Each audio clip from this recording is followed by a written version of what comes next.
Assalamualaikum warahmatullahi wabarakatuh. Perkenalkan, saya Dea Ratu dengan rekan saya Duhani Autasya dari Prodi Statistika UI. Pada video tutorial praktikum kali ini, materi yang akan kami bahas yaitu analisis regresi linear berganda dan uji asumsi serta pelanggarannya. Terdapat 5 pokok pembahasan yang akan disampaikan dalam materi kali ini.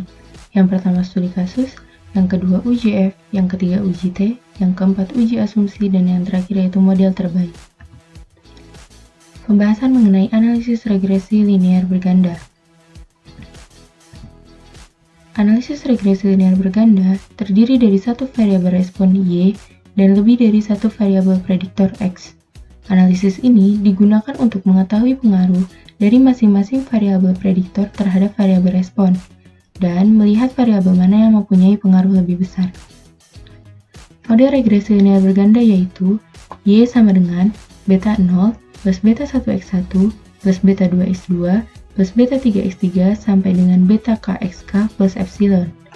Untuk persamaan regresinya yaitu y hat sama dengan b0 plus b1x1 plus b2x2 plus b3x3 sampai dengan bkxk. Persamaan regresi pada persamaan 3.4 harus memenuhi asumsi di bawah ini. Yang pertama, kondisi Gauss-Markov. Ekspektasi epsilon i sama dengan 0, yang berarti nilai harapan atau rataan residual sama dengan 0.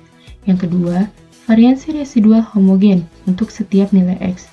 Sifat dari variansi yang konstan disebut dengan homoskedasticity. Yang ketiga, ekspektasi dari epsilon i, epsilon j sama dengan 0 untuk semua i tidak sama dengan j, yang berarti residual saling bebas. Yang kedua, residual menyebar normal. Yang ketiga, residual bebas terhadap variabel prediktor X. Kovarians Xi epsilon J sama dengan 0. Yang terakhir, tidak ada multikolinaritas pada variabel prediktor. Kovarians Xi Xj sama dengan 0 untuk setiap I tidak sama dengan J. Berikut merupakan studi kasus yang akan digunakan. Berikut merupakan data pendidikan, kemiskinan, dan populasi di negara Jerman tahun 2016. Yang pertama, analisis apakah ada pengaruh tingkat kemiskinan dan populasi terhadap tingkat pendidikan di negara Jerman tahun 2016. Yang kedua, lakukan uji F dan uji T pada data tersebut. Yang ketiga, tentukan nilai R-square serta interpretasikan. Yang keempat, lakukan uji asumsi pada kasus tersebut. Yang kelima, tentukan model terbaik yang didapatkan. Jadi, langkah pertama yang harus dilakukan yaitu input data ke dalam Excel, kemudian save dengan format CSV.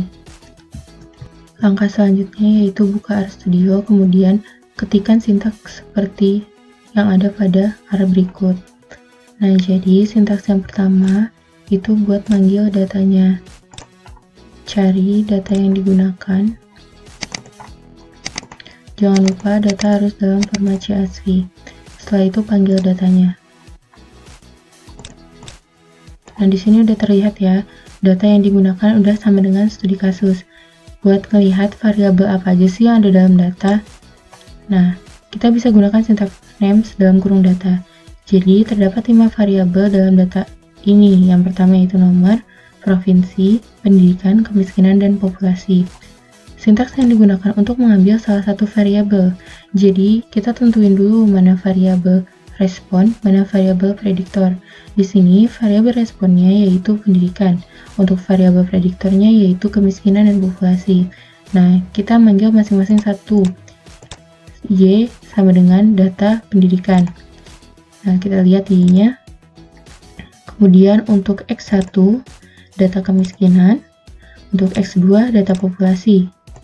Nah, kita cek di sini apakah datanya udah sesuai.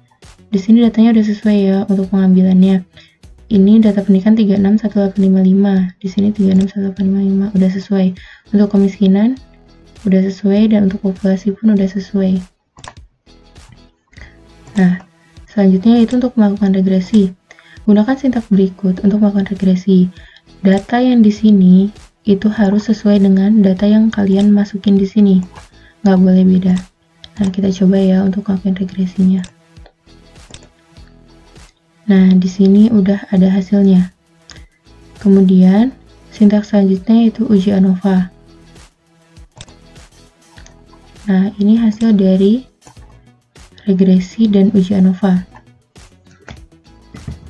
Jadi, setelah mendapatkan hasilnya, kita akan membahas mengenai uji F, uji T, serta koefisien determinasi. Jadi, uji F itu buat apa? Uji F itu buat ngeliat modelnya itu layak atau enggak. Nah, jadi di sini tuh uji F-nya dilihat dari ini. Ini, dua ini tuh 1,607 sama ini tuh dia kurang dari alfa, yang berarti dia tolak H0. Jadi modelnya layak. Nah, sebenarnya tanpa kita pakai ANOVA ini tuh, uji F itu bisa dilihat dari sini. Nah, untuk hipotesis dan sebagainya dibahas di sini lebih lanjut.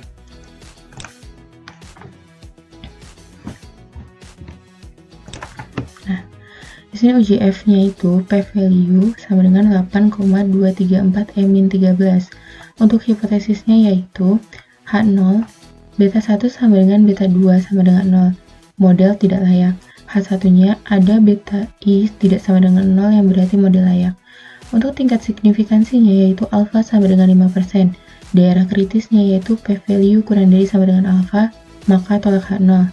Untuk statistik ujinya, p-value 8,234 E-13 kurang dari alfa 0,05, yang berarti tolak H0.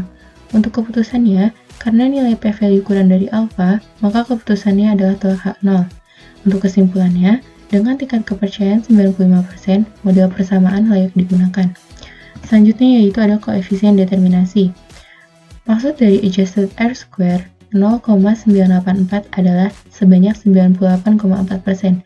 Dari mana 98,4%? Itu dari 0,984 dikali 100. Nah, jadi maksud di sini itu keragaman Y mampu dijelaskan oleh X dalam model. Sedangkan sisanya 1,6% itu dari 100 dikurangi 98,4, hasilnya 1,6% itu dijelasin oleh peubah lain yang di luar model. Selanjutnya untuk uji parsialnya, t-test. Nah, di sini didapatkan untuk koefisien beta 1 p-value-nya 2,95 E-06, untuk koefisien beta 2 p-value-nya 1,40 E-11. Untuk hipotesisnya H0 beta 1 sama dengan beta 2 sama dengan 0, yang berarti koefisien regresi tidak signifikan.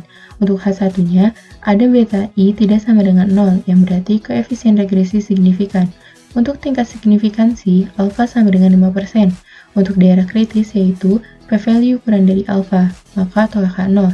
Untuk keputusannya, karena keduanya nilai p-value kurang dari alfa, maka keputusannya adalah tolak H0. Dengan kesimpulan, dengan tingkat kepercayaan 95%, kedua koefisien tolak H0 yang artinya variabel X1 dan variabel X2 signifikan berpengaruh terhadap variabel dependen. Nah, jadi untuk pembahasan mengenai analisis regresi linear berganda itu sudah selesai. Untuk selanjutnya yaitu pembahasan mengenai uji asumsi dan pelanggarannya itu akan dibahas oleh rekan saya Duhani Oktasya Mahara di part 2. Tetap semangat ya teman-teman. Wassalamualaikum warahmatullahi wabarakatuh.